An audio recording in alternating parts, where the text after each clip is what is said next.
In previous modules in this series, we've looked at typical boiler construction, including combustion equipment for different types of fuel. So let's turn our attention now to boiler operation, and we'll begin by looking at a typical startup procedure. Of course, the precise actions and maneuvers that you take will vary from boiler to boiler, particularly with different types of firing. But the principles and operating requirements are the same. Let's assume that our boiler is being returned to service after a maintenance outage. It is completely cold. The first step in preparing this boiler for service is to make sure that all of the maintenance jobs have actually been completed and that all permits to work have been canceled. We then need to take a walk around the boiler to make sure that all workers are out, all tools, materials, and debris have been removed, and that access doors and manholes are closed. All auxiliary equipment, such as feed water pumps and fans, must also be ready for operation with switchgear and breakers racked in and power supply available. If the boiler has been drained during maintenance, it will now be necessary to refill to the working level. Before admitting any feed water into the boiler, make sure that the appropriate drain valves are closed. We must also check that the air vent valves are open on top of the steam drum. The superheater drain valves should also be open. In order to pump feed water into the boiler, it may be necessary to run the feed pump. However, in many installations, an auxiliary low-pressure pump may be provided for this purpose. As feed water enters the boiler and the water level rises in the tubes, air will be expelled from the open vents. The boiler should be filled to a level so that it is just visible in the bottom of the gauge glass. That is about 3 or 4 inches, say 10 centimeters below normal working level. The reason for this is to allow for expansion as heating of the water takes place. While the boiler is filling, we should make sure that the combustion equipment is primed and ready for service. Startup burners normally use light oil or gas, both of which are readily combustible. However, before lighting a fire in the boiler, it is essential to purge the furnace and gas passages. This action consists of passing a large quantity of air, say 40% of rated flow, right through the boiler and up the chimney to atmosphere. The objective of this is to purge, that is, sweep away any combustible gas that may be present, perhaps in pockets of the furnace, superheater, or air heater. If purging is not carried out, there is always the potential for an explosion to occur when the first burner is ignited. The purge action is carried on for several minutes, and this requires that the forced draft fans be run and induced draft fans if installed. After purging, the airflow is reduced to the pre-established startup value, usually 10 or 15% of rated flow. The boiler is now ready to begin firing. Each startup igniter is initiated either by local push button or remotely from the control room. The igniter runs through its own startup sequence as follows. Check that there is a flow of combustion air. Check that oil pressure is correct. Close the switch to ignite the spark plug. Check that the arc is present. Open the ignition fuel valve. Observe that ignition takes place and that the fuel continues to burn. Once the fire is established, the spark plug igniter will be switched off by a timer. If ignition does not occur within about 30 seconds, the fuel valve will be closed and the condition alarmed. The rate of adding heat to the boiler is dependent upon the number of startup guns which are placed in service. Also, in many cases, the fuel pressure to the startup guns can be adjusted so as to allow further control over heat input to the boiler. It takes a considerable amount of time to heat all the metal in a cold boiler, including the water contained inside the tubes and drum. We should expect to see steam blowing from the air vents after an hour or so. We will also notice that the level of water has risen. This is due to both thermal expansion and also some swell as boiling starts to take place. You will remember we discussed swell and shrink caused by steam bubbles in an earlier module. When the steam pressure rises to, say, 20 psig or 140 kilopascals, the air vents on the steam drum should be closed. At this point, we can assume that all air has been expelled from the boiler, and steam at this very low pressure fills the space above the water as well as inside the superheater as far as the boiler stop valve. The temperature of the water and the steam and the water wall tube metal will all be at or close to the saturation temperature corresponding to the pressure. That is about 230 degrees Fahrenheit or 110 degrees Celsius. This rise in temperature from a cold start will cause a considerable expansion of the boiler metal, and this must be allowed for in the construction of the boiler. For example, this particular boiler, which is bottom supported, is built so as to allow expansion in an upward direction. On large boilers, support is effected from above like this. The boiler is actually suspended and held by these heavy steel rods. In this case, expansion takes place in a downward direction. In some installations, you may find an indicator which shows the amount of expansion from the cold position. This may be as much as 12 inches or more, say 30 centimeters, between the cold start position and full load.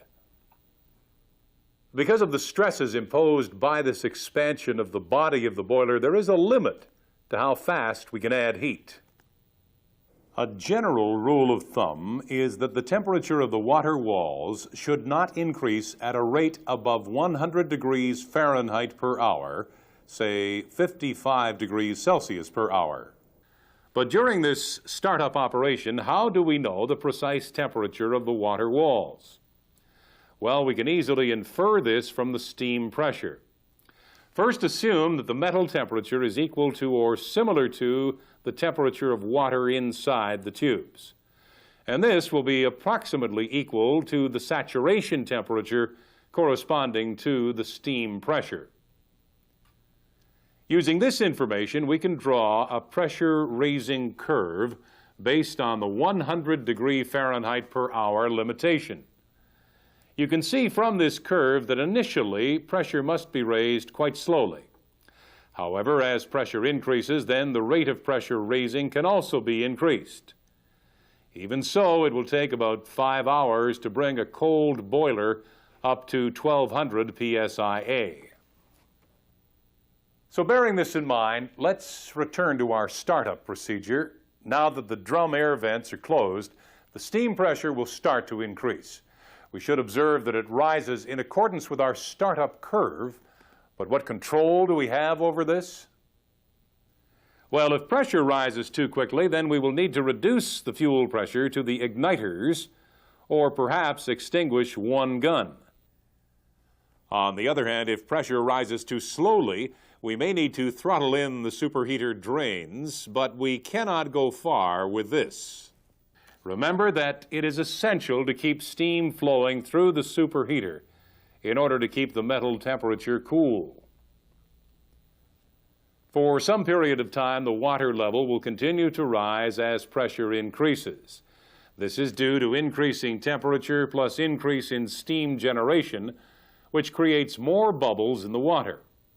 But where is the generated steam going? Well, the only steam flow from the boiler is that passing through the superheater drains. But of course, as the pressure increases, so will the steam flow increase through these valves.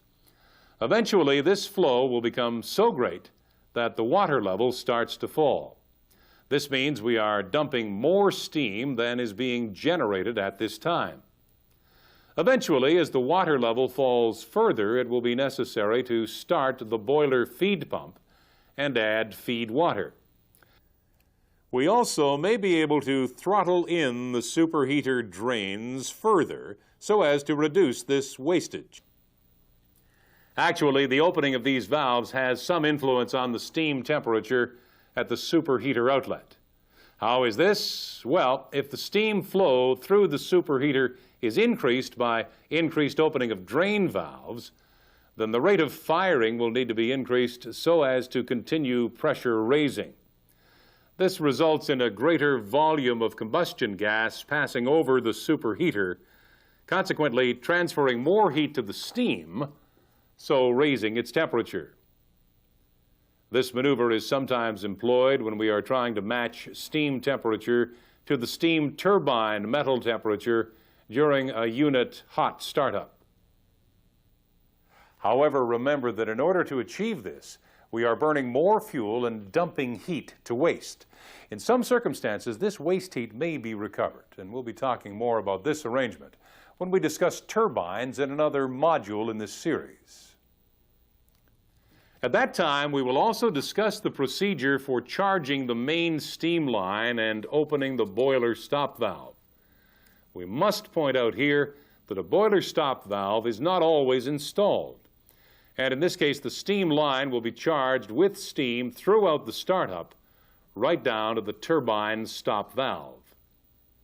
Often on a cold start, steam is admitted to the turbine quite early in the pressure raising cycle, say when the boiler pressure is about 400 psi. The objective is to raise steam pressure and temperature on the boiler and run up the turbine at the same time. If this is a reheat unit, the reheat drains must be opened during the run-up period. Once the turbine is synchronized and carrying load, the superheater and reheater drains may be closed, as steam is now flowing through the superheater and reheater and on through the turbine. Also, during the initial loading, it is likely that one or two of the main fuel burners will be placed in service, and the associated startup burners shut down. We are speaking here of heavy oil or gas firing. Where pulverized coal firing is involved, the boiler will usually remain on oil firing until turbine minimum load is established, say 10%. During pressure raising on the boiler, attention must be paid to maintaining the correct water level in the drum. As soon as possible, the automatic water level control should be placed in service. Similarly, other controls should be put in automatic service, although this may not be possible until the turbine minimum load has been reached. We'll be discussing monitoring and control systems in detail later. So at this point, we have the boiler up to rated pressure supplying steam to the turbine generator. The boiler must now be controlled so as to maintain rated steam pressure and temperature as the generator load and consequently steam demand changes. We'll be talking about on-load operation in the next segment, but first, let's take a brief look at a boiler shutdown procedure. As load is reduced on the turbine generator by reducing steam flow, heat input to the boiler must be reduced. This is done by taking burners or pulverizers out of service and reducing combustion air accordingly. Once the generator is taken offline and the turbine stop valve closed, the fire should be extinguished completely. The FD and ID fans will be shut down and dampers closed. All drains should remain closed and feed water topped up to a high level in the gauge glass. In this situation, the boiler is said to be in a boxed up or bottled up condition. As the heat is retained inside the boiler with very little heat lost to atmosphere, the steam pressure will fall slowly, perhaps to 50% within 24 hours. As the pressure and temperature fall, the water level in the steam drum also falls slowly, so that it becomes necessary to top this up from time to time. The objective of this boxed-up condition is to keep the boiler available for a quick startup. In this condition, we can restart the boiler and raise pressure to rated value within, say, 1.5 hours. A different situation would prevail if the boiler was being taken out of service for maintenance. In this case, we would run the ID and FD fans so as to purge the boiler of gas and also to force cool the hot metal and refractory. Even when the pressure falls to zero, further cooling would still be necessary for some time after, so as to allow personnel to enter the boiler.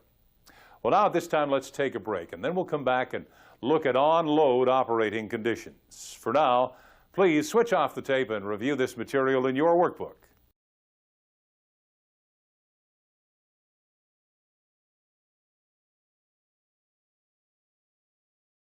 Let's now examine the requirements for on-load operation of the boiler and some of the difficulties which may be encountered.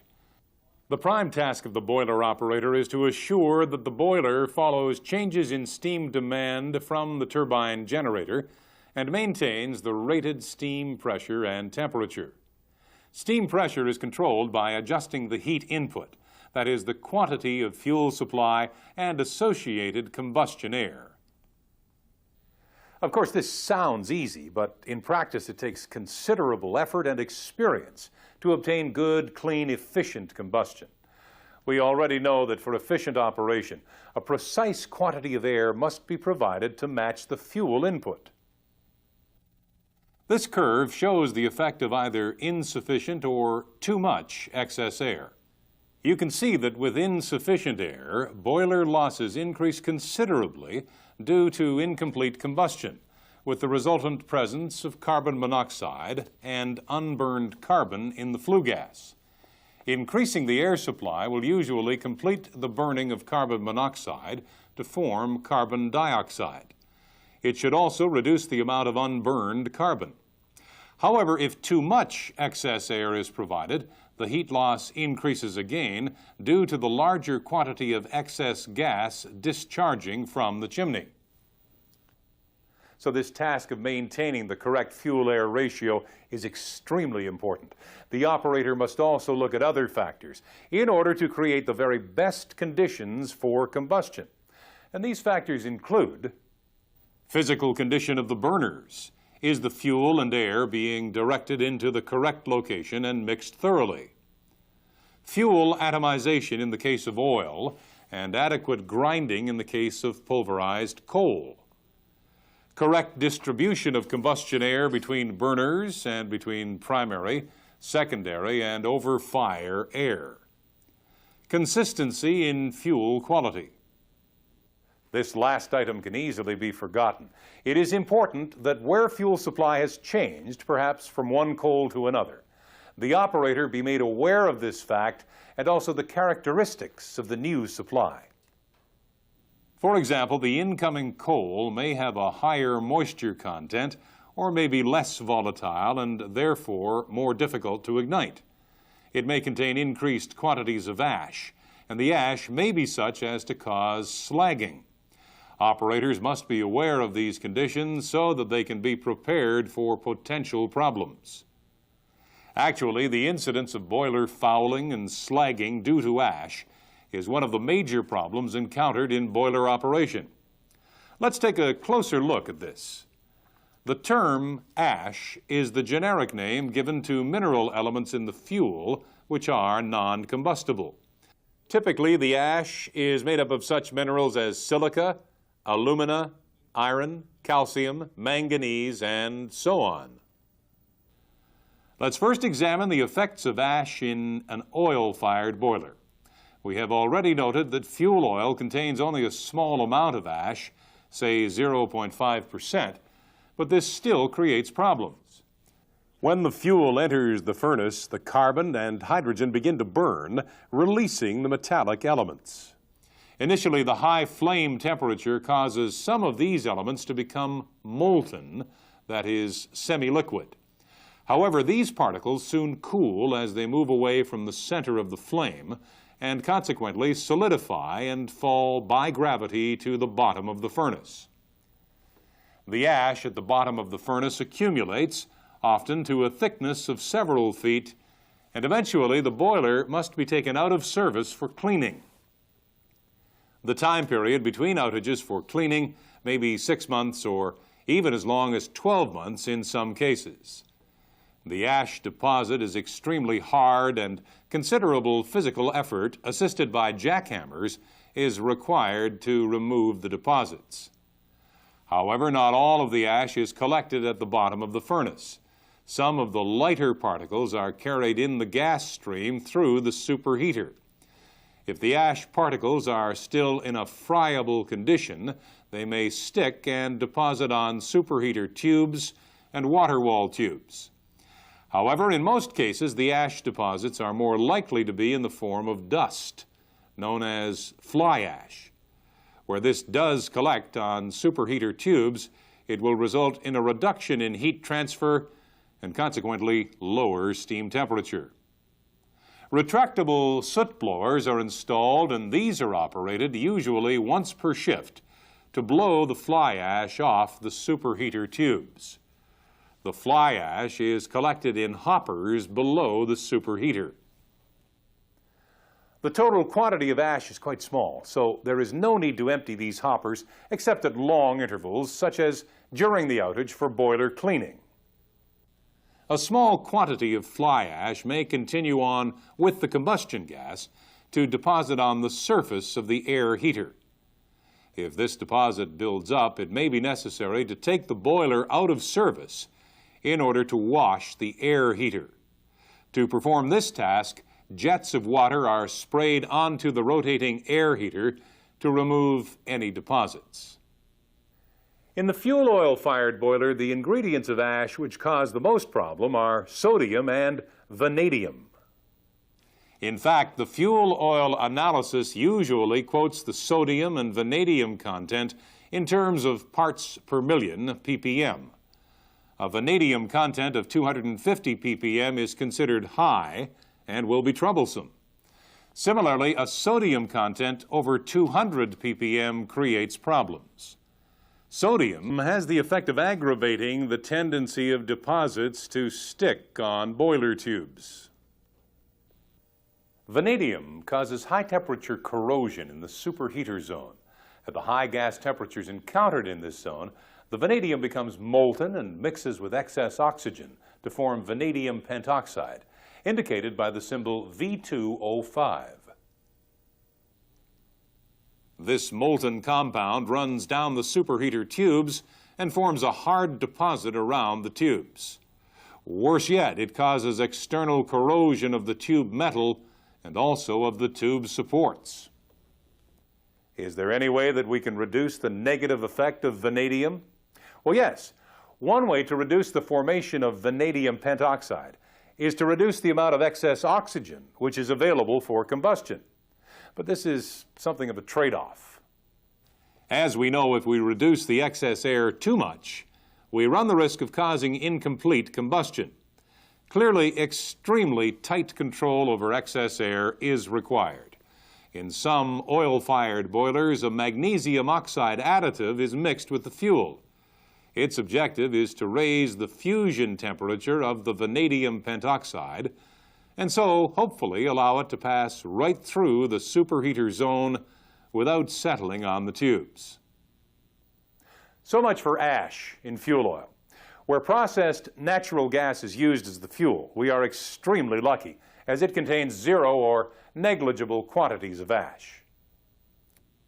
Let's now turn our attention to coal, which unfortunately does contain large quantities of ash, typically 12 to 15%, and in some cases much higher.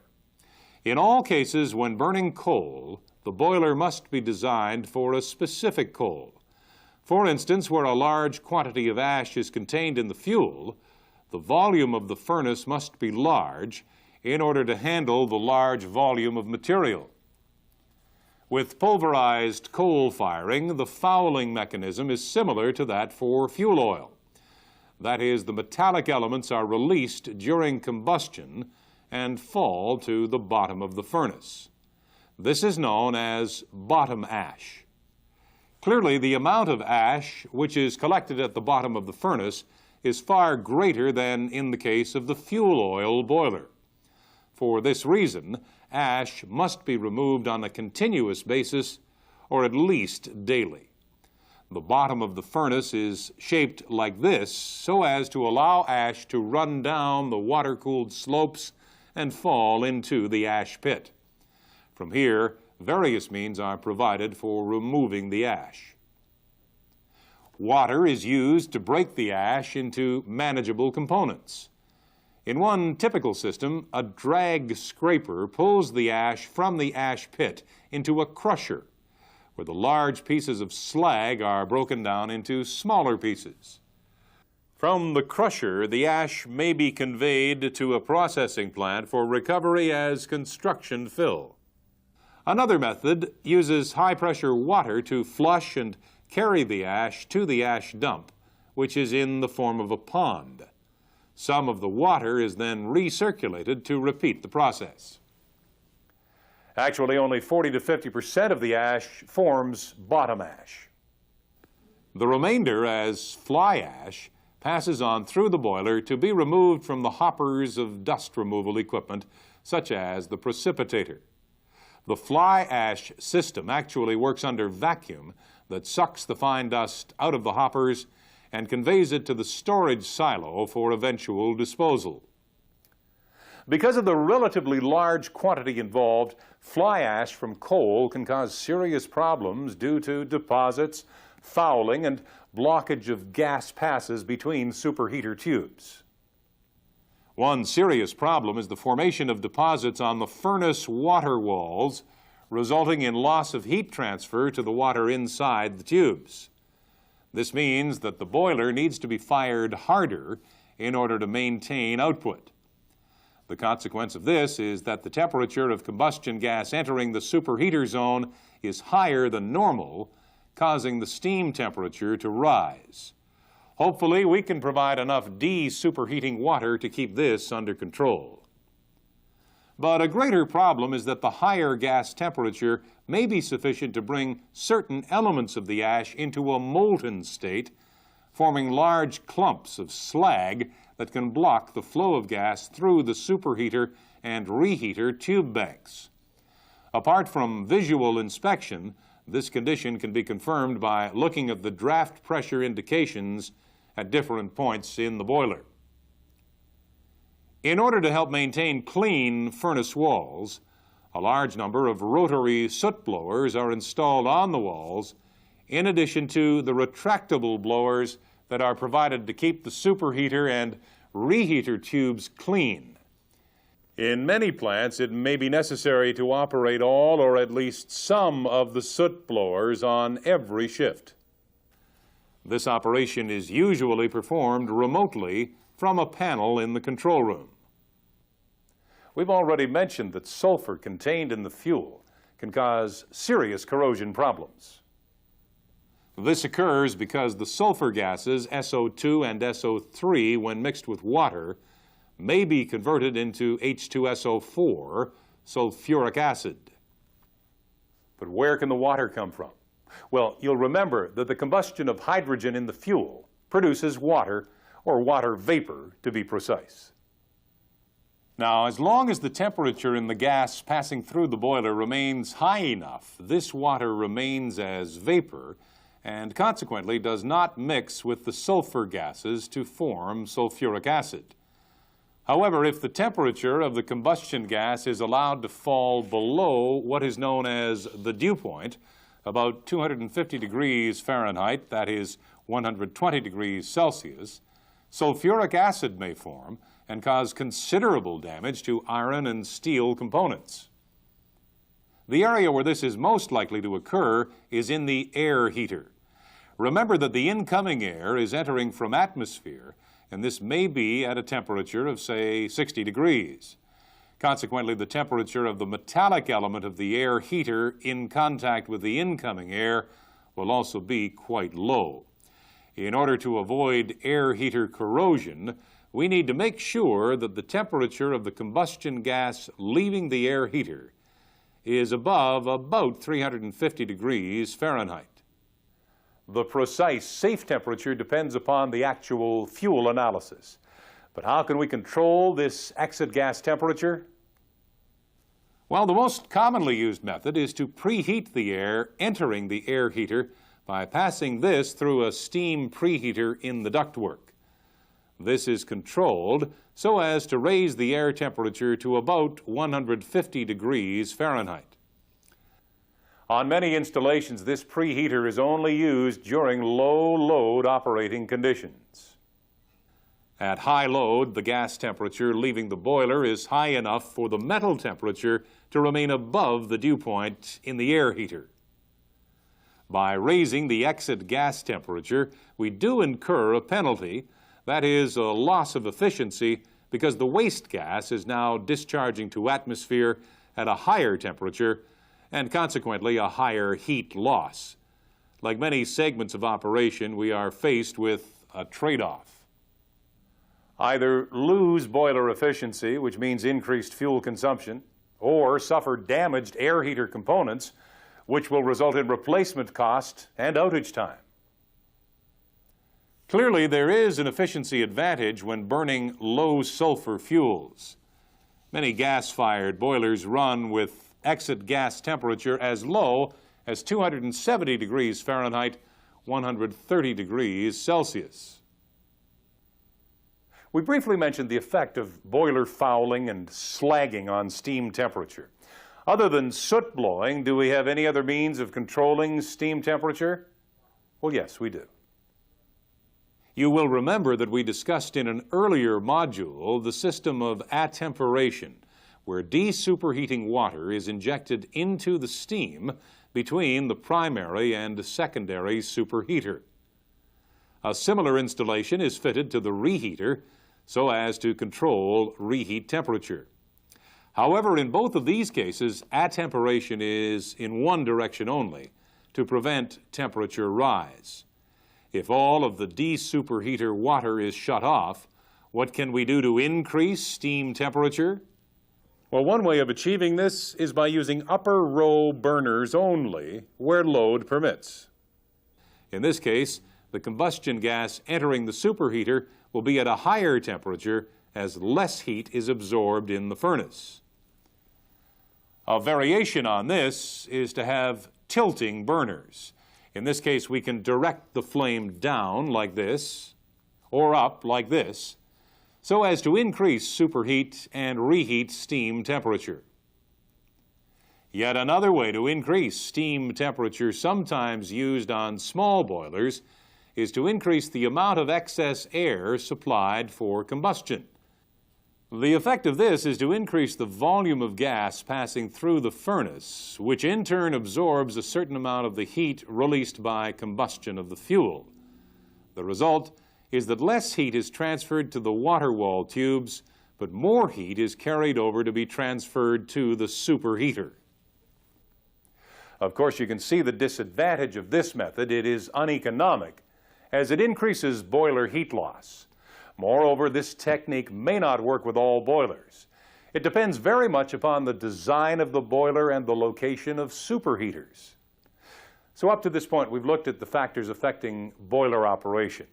Now, we need to look at the actions required to control the boiler. And we'll talk about this in the next segment. For now, please switch off the tape and review this material in your workbook.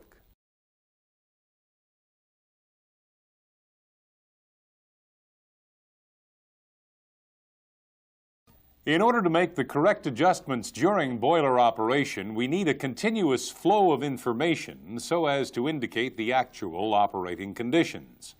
Monitoring equipment is installed at many points on the boiler to measure, indicate, and record the status of different operating parameters. Taking this oil-fired boiler as an example, let's consider which particular points we would like to measure.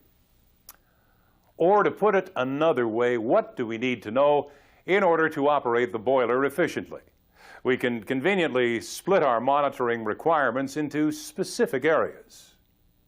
The steam and water path, the air and gas path, combustion conditions, fuel supply, equipment status. The most obvious starting point is the steam outlet pressure and temperature. After all, this is what we are producing.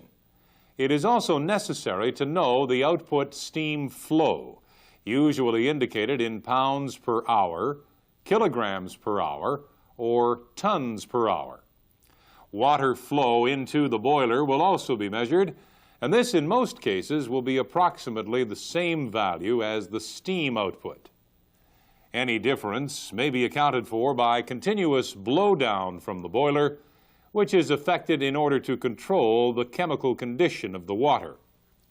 This subject will be dealt with in the next module in this series. We also need to know the temperature of the water entering the boiler so that we can check its enthalpy for efficiency calculations. Feed water pressure after the feed water control valve will be virtually the same as pressure in the steam drum. Note that pressure in the drum will always be higher than the steam outlet pressure due to the pressure drop as the steam passes through the superheater. In some units, the pressure and temperature at the primary superheater outlet header may be measured. But more important in this area is the need to know the flow of de-superheating water provided for steam attemperation. This indication can provide useful operating information regarding boiler cleanliness. For example, if we find that a large flow of de-superheating water is required, it is probably an indication that the furnace walls are dirty and need soot blowing. Conversely, if the steam temperature is falling and the de-superheater water flow is zero, we can assume that it is the superheater tubes that are dirty and need soot blowing. So much for the steam and water side. Now, let's move on to look at monitoring of the air and gas circuit. First, temperature. It is general practice to measure temperature at the FD fan inlet, that is, ambient air temperature, the air inlet of the air heater, if fitted, the air outlet of the air heater, gas temperature at the boiler outlet, that is, before the economizer, if fitted, the gas inlet temperature to the air heater, the gas outlet temperature from the air heater. This last temperature reading is very important, as it indicates the temperature of gas exiting from the boiler to atmosphere. The higher this temperature, the greater the heat loss from the boiler. Heat loss will also be affected by the amount of excess air provided. This is indicated by measuring oxygen content in the flue gas. This should be kept as low as possible, providing that carbon monoxide or other combustibles do not form. Thus, another useful measurement in the flue gas is the concentration of carbon monoxide. Typically, an efficient boiler would be run with an indication of, say, 1.5% oxygen and 120 ppm carbon monoxide. Another important parameter that must be measured is the air flow. This refers to total combustion air supplied, primary, secondary, and tertiary where applicable. This measurement of airflow is often used in automatic controls, which ensure that air supply is proportional to fuel. We've looked at temperature readings for the air and gas path, but what about pressure? Certainly the indication of air and gas pressure at different points can be very useful to the operator. Taking our oil-fired boiler as an example, pressure is normally measured at the following locations: the FD fan outlet, the burner wind box, inside the furnace, after the superheater outlet, at the economizer outlet, at the air heater outlet. The actual pressure throughout the draft system is quite low, and therefore a small unit of measurement is used, that is, inches or millimeters of water gauge, indicated as WG. 1-inch water gauge, that is 25.4 millimeters, is equal to a pressure of 0.036 psi, or 0.25 kilopascal. The particular boiler we are studying here is not equipped with ID fans, and therefore operates as a pressurized system. In this arrangement, the pressure inside the furnace will typically be about 8 inches water gauge, say 200 millimeters. After a period of continuous operation, this value will tend to rise as the passage between the superheater tubes becomes blocked with ash and slag deposits. The pressure on the FD fan outlet will consequently need to rise, which means that the fan will have to work harder. Eventually, we may come to the point where the fan simply cannot push the required quantity of air through the boiler, resulting in decreased steam output capacity. On a balanced draft system, where ID fans are installed, the situation is different. In this arrangement, the ID fan is controlled so as to maintain within the furnace a slight negative pressure of about ½ an inch water gauge, say 13 millimeters. In this case, as the superheater tubes and/or air heater become blocked, it is the ID fan that will need to work harder to create a greater negative pressure in order to overcome the resistance to flow. Now let's turn our attention to the fuel supply. In the case of fuel oil firing, it is common practice to measure and indicate the following points: fuel oil pressure and temperature, fuel oil viscosity at the burners, fuel oil flow, ignition oil pressure and flow, individual burner gun position and on-off indication. Gas burners need a relatively small amount of instrumentation, typically measuring fuel flow and pressure at the burners. Where pulverized coal is used as the fuel, the following points are usually monitored: the quantity of fuel supplied. This is measured at the weighers which feed coal into the mill.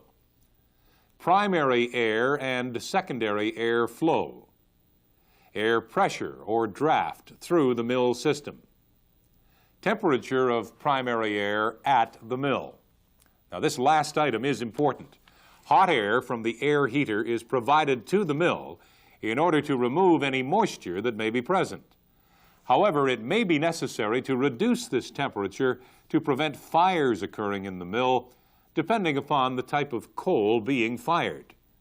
This is achieved by admitting tempering air from atmosphere to mix with the primary air so as to achieve the desired temperature. In this review of monitoring points, we're concentrating on the major items.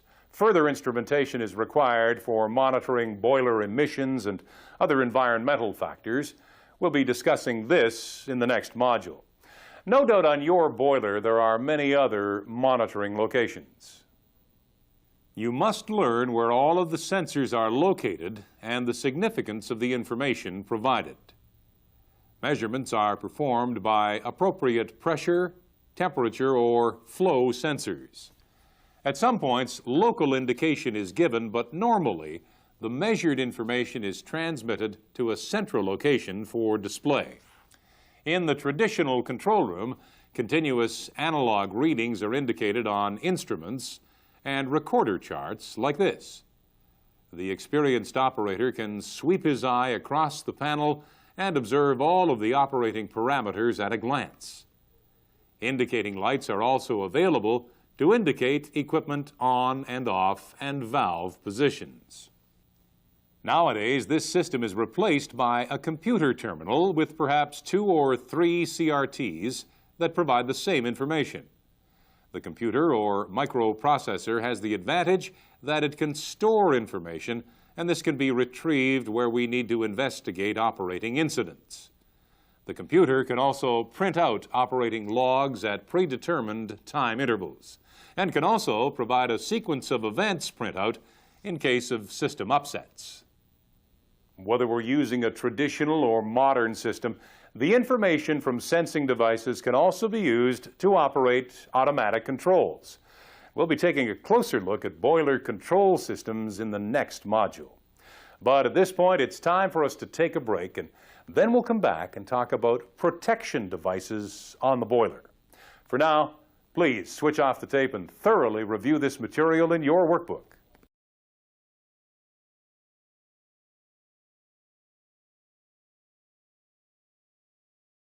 When we think about protection of the boiler, we need to consider just what are the hazardous conditions that may arise during boiler operation. What is it that we have to protect against? Well, the basic dangers are a furnace explosion due to incorrect combustion conditions, a rupture of boiler tubes due to overheating, rupture of metallic components due to excessive internal pressure. Now, there are a number of different operating conditions that can lead to the dramatic failures that we have just mentioned. So the boiler must be equipped with first an alarm system to warn the operator of impending dangerous conditions, and secondly, protective devices that will automatically take preventive action. One of the most obvious potential hazards is that of water level control. If for any reason insufficient feed water is supplied to the boiler, then the water level in the drum will fall, and eventually there will be insufficient water to provide circulation. The result would be rapid overheating of water wall tubes and tube rupture in many cases. Even though today's boiler water level control systems are highly reliable, we must still guard against this possibility. Usually, a low water level alarm will enunciate when the level falls to, say, minus 10 inches. That is 250 millimeters below normal operating level. If no action is taken and the level continues to fall, say to minus 20 inches, that is minus 500 millimeters, then the boiler trip relay will be activated. So what does this relay do? Well, its most important action is to shut off the fuel, thus extinguishing the fire and removing the source of heat. The fans are normally left running, but with the airflow through the boiler adjusted to a preset minimum position, say 10% of normal rated airflow. This will clear residual combustion gases out of the boiler and at the same time keep it in a ready state for a quick start. However, if the feed water conditions cannot be recovered, then the operator will shut down the fans and close up the boiler. But what happens to the steam pressure at the boiler's steam outlet? Well, of course, as soon as the fire is extinguished, this pressure will start to fall. So in order to protect the downstream equipment, the boiler trip would also need to shut down the turbine and other downstream equipment. If the boiler happened to be feeding into a common steam header in parallel with other boilers, then the boiler trip would close our boiler stop valve. So much for low water level. But we also run into problems if the water level rises too high in the steam drum. In this case, we run the risk of water being entrained in the steam and passing on through the superheater and on to the steam turbine. Any tiny water droplets contained in steam can cause tremendous damage to turbine blades because of their extremely high velocity. So high water level in the boiler is a potential danger to the steam turbine. Again, a high water level alarm will enunciate to be followed by a high water level trip. We've just mentioned the potential overheating of boiler tubes due to lack of water. But as we have mentioned before, we can also run into overheating of superheater tubes during startup due to lack of steam circulation through the tubes. It is quite common to monitor the temperature of superheater tube metal, as this provides useful information during startup. In most installations, the superheater tube metal temperature monitor does not trip the boiler, but it does actuate alarms when the temperature rises to an abnormally high level. Now, in addition to problems caused by high temperature, we can also damage boiler tubes and components by excessive high pressure. But what could cause such a rise in steam pressure? Well, just imagine what happens when the boiler suffers a load rejection. That is, the steam turbine or other downstream equipment suddenly decreases load. In this case, the boiler is suddenly left with minimal steam flow output and a large heat input still entering the boiler. The result is an immediate increase in steam pressure. In order to alleviate the immediate pressure rise, safety valves are fitted at different locations, such as the main steam outlet from the boiler, the secondary superheater outlet header, the primary superheater outlet header, the steam drum. The safety valves are calibrated so as to lift in a desired sequence.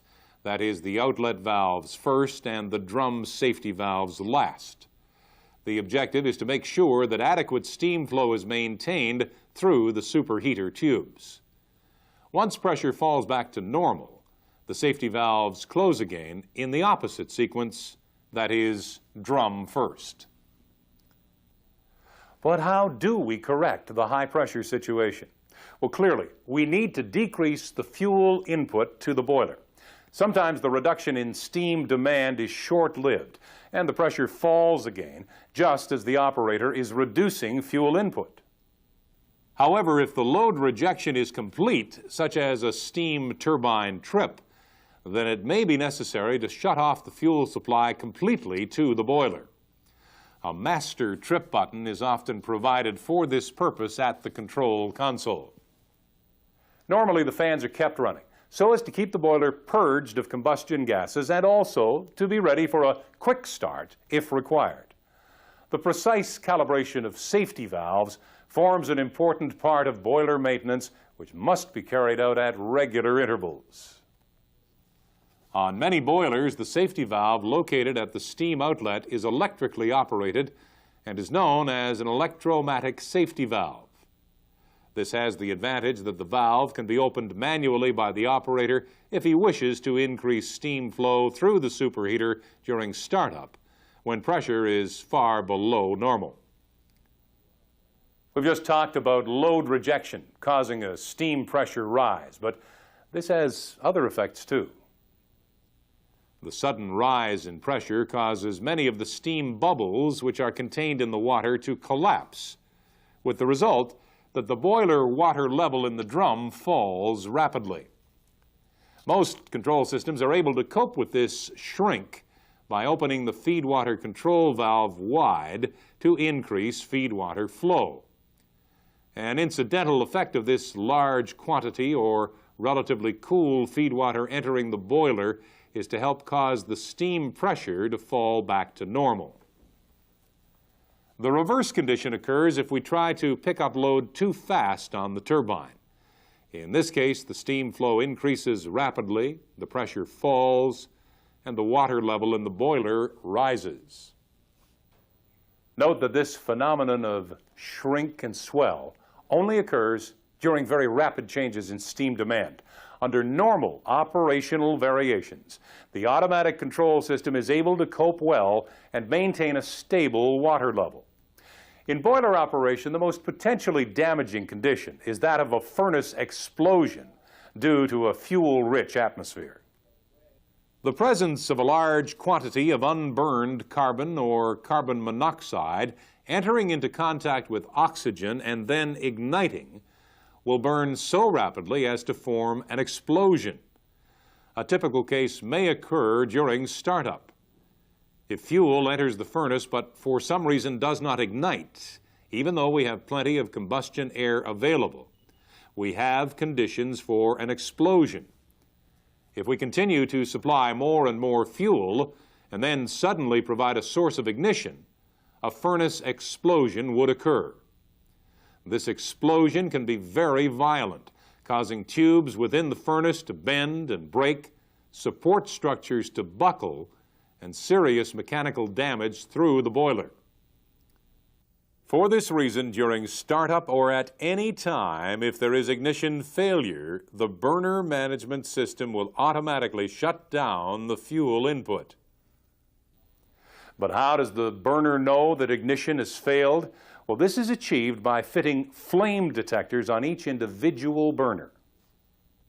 If the flame is extinguished for any reason whatsoever, or even a non-start, the device actuates a trip circuit to close the fuel supply valve to that particular burner. It also enunciates an alarm so that the operator is aware of the condition. Once the burner is tripped, it goes through a purge cycle. This consists of blowing compressed air or steam through the burner so as to clean out any fuel or carbon which may be present inside the burner or at the tip. The word purge is also used in connection with clearing the furnace of any combustible gases which may be present. We have mentioned this before. During startup, a purge relay actually prevents the fuel system from activating until the purge cycle has been complete.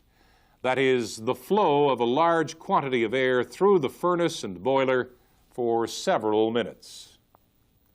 Actually, the purge relay does not provide any protection for the boiler when the unit is on load. It merely prevents us starting the boiler and providing fuel under potentially dangerous conditions.